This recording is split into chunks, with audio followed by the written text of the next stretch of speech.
Waguri recap nga pala mga lods, bago pa lang ako dito sa YouTube, at kung gusto nyo ng makwelang anime na with action comedy fantasy, dito na lang kayo tumambay sa channel ko at sisikapin ko pang makapag-upload ng mas magaganda pang anime recap Tagalog. At sanay suportahan ni Eco Love You mga lods, muwa muwa at chup chup. Ang anime natin ay isang RPG game MMORG na may iba't ibang uri ng karakter. At ang game na ito na way sa death game, kaya panoodin nyo nang malaman ang buong storya. Ang title ng anime ay laging nakalagay sa itaas ng video para madali nyong mahanap. Nagsimula ang kwento sa isang babaeng muntik na tagpasin ng kalansay na tao. Buti na lang nailigtas siya ni Shin, ang ating bida, sinangga niya ang espada ng kalansay. Isang was-iwas lang ng bida ng kanyang espada, agad na naglaho ang salbaing buto, at pinakita naman ang isang lizardman at isang lalaki.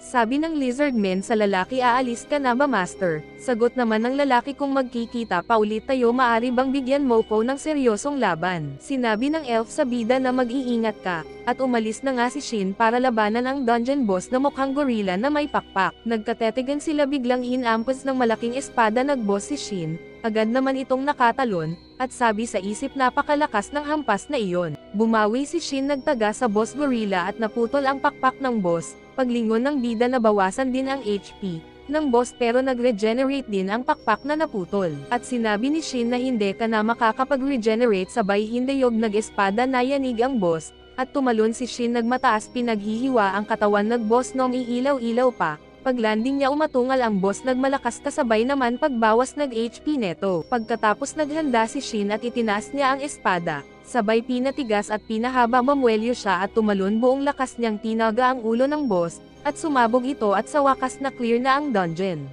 Pagkatapos mapatay ang final boss, naglinawag at umulan ng tipak ng light, sa wakas sabi ni Shin na clear na ang game. Bigla may nag-announce na dahil na clear na ang game, ay pwede na mag-logout ang mga players. Agad naman tinignan ni Shin ang menu at unti-unti na naglo-logout ang mga players, kasabay nagpagkawala ng mga pangalan.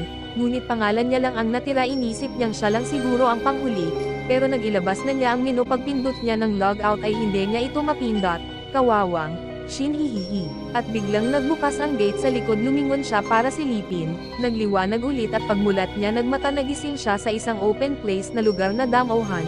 Nagtaka siya at pagtingin niya ng kamay ay may hawak-hawak na siyang na pink na bagay, hugis puso, at sinabi niyang since na clear ko na ang game, dapat pwede na ako mag-log out. Inilabas na nga niya ang menu at laking gulat niya na ang lahat ng stats niya lumakas sa max. Sa isip niya, baka dahil sa pagpatay niya ng final boss kaya naging max lahat ang stats niya at wala pa rin ang logout button. Hihihi, kawawa talaga ang bida natin, kapalit naman ang max stats. Tinignan niya kung anong nangyari sa ibang mga players.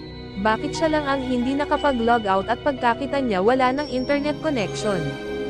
Sinabi niya sa ganitong sitwasyon ng laro, dapat hindi na daw dapat gumagana ang laro. Naiiyak na lang si Shin, sabay nagpagulong-gulong. Sabi niya, dito na ba ako mabubuhay para akong naisekay neto? Kawawa naman ang bida natin, hihihi. At napag-isip-isip niya, kung uupo lang siya dito walang mangyayari, at oras na daw para umuwi, kaya agad siyang tumatayo at pinalipad ang hawak na papel na hugis heart kanina. At parang magic na lumipad nga ito na naging parang ibon.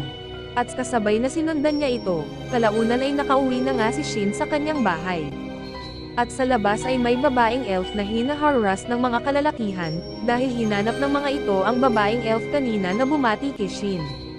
Sinabi naman ng babaeng elf na ilan beses ko bang uulitin na umalis na siya at hindi na babalik. Hindi naniwala ang mga lalaki, sabay sabi na tinatago mo lang siya, ilabas mo na ngayon din.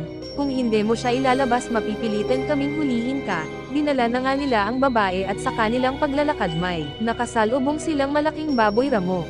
Agad silang nagpulasan, mga bayot pala ang mga ito, at muntik na sanang gawin haponan ng baboy ramo.